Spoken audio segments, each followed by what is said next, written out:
ট্রাক্টরের নিচে চাপা পড়লেন আসাম পুলিশের প্রাক্তন কর্মী। এক বিচিত্র কাণ্ড সংঘটিত হলো পূর্ব ধলাইয়ে। ট্রাক্টরের চালকের পাশে বসে বাড়ি ফেরার সময় ঘটে অঘটন। হঠাৎ নিয়ন্ত্রণ হারিয়ে পাল্টি খেয়ে আছড়ে পড়ে ট্রাক্টরের নিচে চাপা পড়ে যান প্রাক্তন পুলিশ কর্মী। মঙ্গলবার পূর্ব ধলাই মনিয়াখাল বাগানের কটনপুরে ঘটে এই ঘটনা। ট্রাক্টর চালক প্রাণে বাঁচলেও আশঙ্কাজনক অবস্থায় শিলচর মেডিকেলে চিকিৎসাধীন।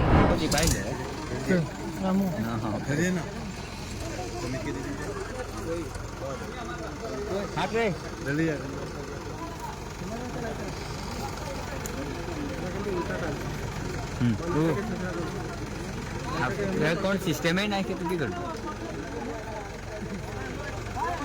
जीसीबी लिया और ये का डाटा যমদূত যখন আসেন তখন কত যে বাহানা খোঁজেন তা কেউ বলতে পারেন না।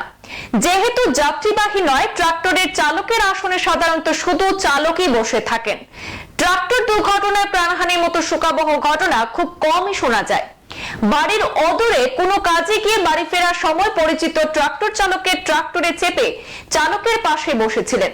আর সেই যাত্রায় জীবনের শেষ যাত্রায় পরিণত হয় আসাম পুলিশের এক প্রাক্তন চতুর্থ কর্মী অর্থাৎ স্থানীয় বাসিন্দা মানিক উড়িয়ার। হঠাৎ করে নিয়ন্ত্রণ হারিয়ে পাল্টি খায় ট্রাক্টরটি।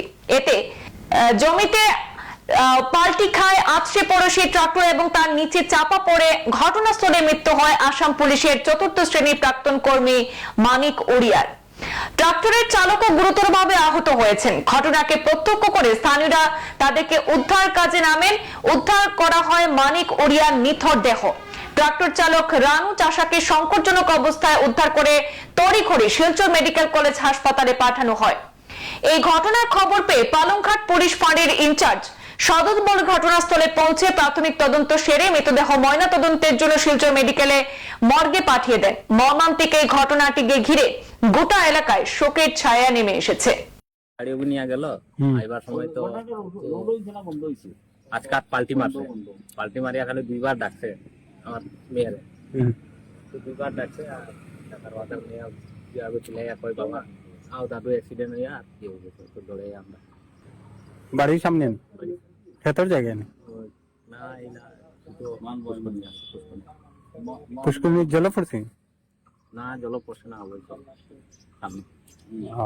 আমরা তো ড্রাইভারের লগে ড্রাইভার আসলো, হ্যাঁ ট্রাক্টরের তখন মেডিকেল নি ট্রাক্টরের ড্রাইভার। হয় আচ্ছা, তার মেইন মালিক হইছে ওটা, হ্যাঁ ও মানে আর লগে ড্রাইভার আসলো।